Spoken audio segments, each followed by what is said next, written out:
as a church that believes in the power of prayer,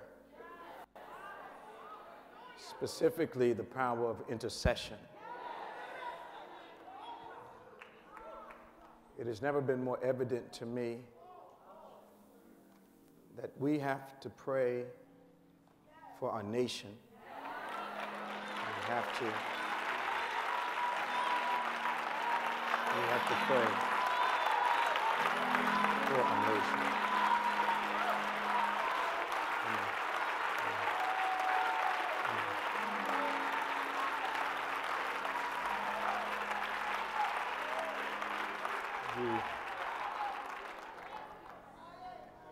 And that is praying for all of its people.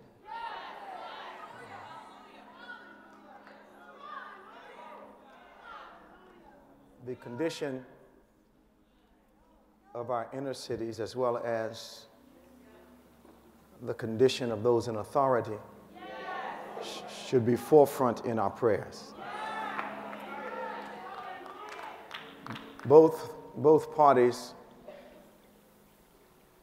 are being misunderstood at this particular time.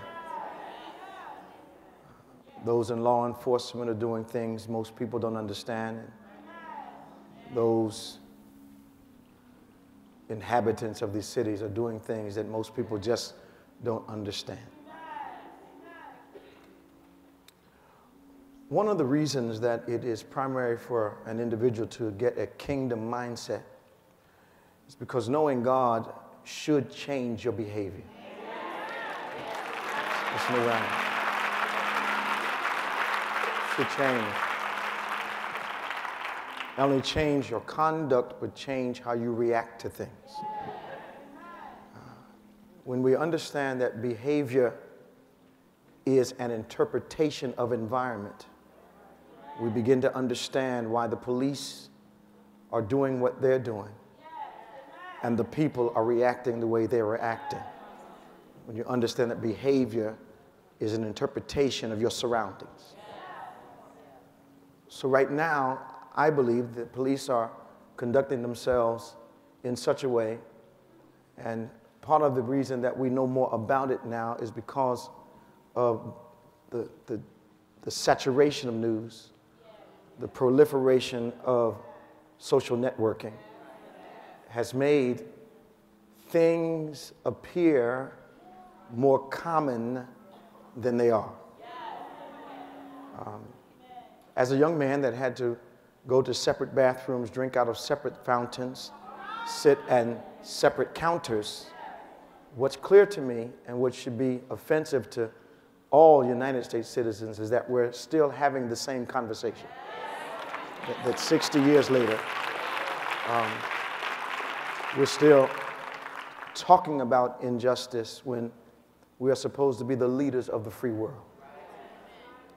Now, part of the problem with the authorities is that something has slipped into the police force that most people don't consider. Anytime you see irrational behavior, the seed of that irrational behavior is fear. There was a time when you could pretty much guarantee the only people shooting at police officers were criminals. But now you don't know who's armed. So what we see are people in authority that are afraid, and they're overreacting to situations that to us from the outside of their environment do not look dangerous at all. They're behaving according to how they're interpreting their environment. So then you have those protesters today that are peaceful and those the night before that were violent. You're watching two interpretations of the same environment. If I feel like I have no hope, feel like I have no voice, I act out what I'm feeling. If I feel hopeless and see myself as without a future, I don't have a qualm about burning down my surroundings because I have no hope. But on the other hand, we're seeing people today, thousands that are peacefully demonstrating. Most of you in here would start writing letters and making phone calls because you interpret your environment differently. So what you're seeing is the disparity of interpretation and the disparity of articulation of how to articulate the struggle and what is perceived as injustice in our society today. So some people are raising their voices and other people are raising Cain. So what we see now is that burning stuff, and they were burning it when I was a kid, has not moved the needle on the issue. Am I making sense to you? Knocking down your own neighborhood has not moved the needle. So after 60 or 70 years, we need to get a clue that if we're going to move the needle, we need to find another way. Now, the way to do it, you have to affect two dimensions: votes and money. Listen to me.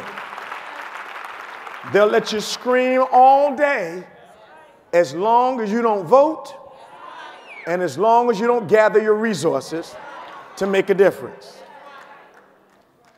Now, conversations with leaders like myself around the country, I influence somewhere around 700,000 votes in the United States of America.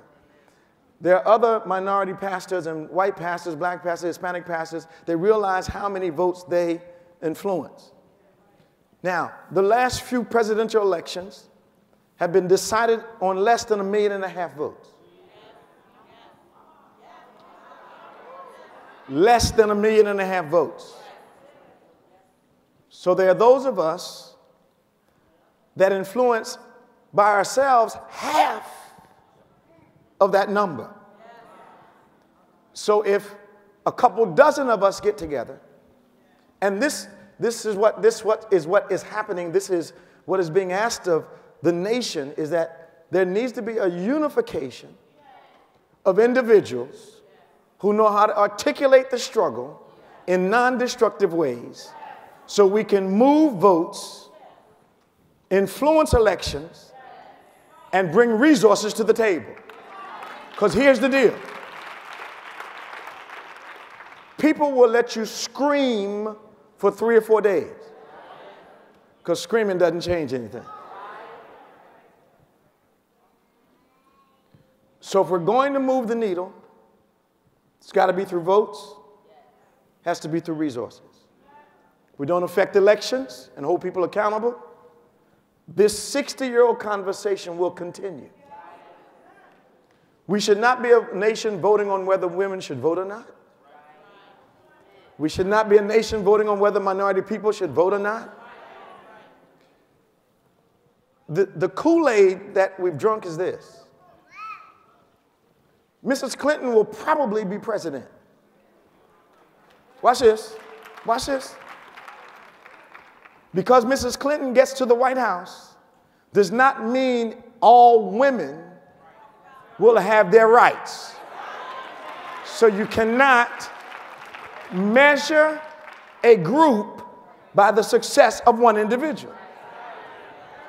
Conversely, our president is African American.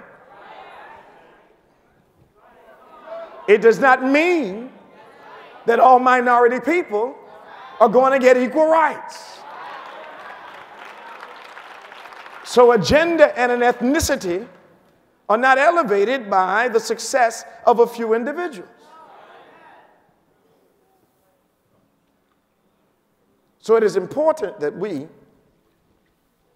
exercise our right to affect elections.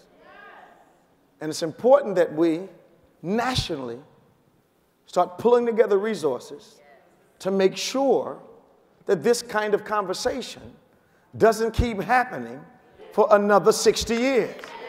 Does that make sense to you all? But I believe in the power of prayer. And I believe in the power of confession. And I believe in the power of faith. And I believe if God's church stands up and takes its place and starts to influence the environment, people will get their hope back and will start building instead of burning.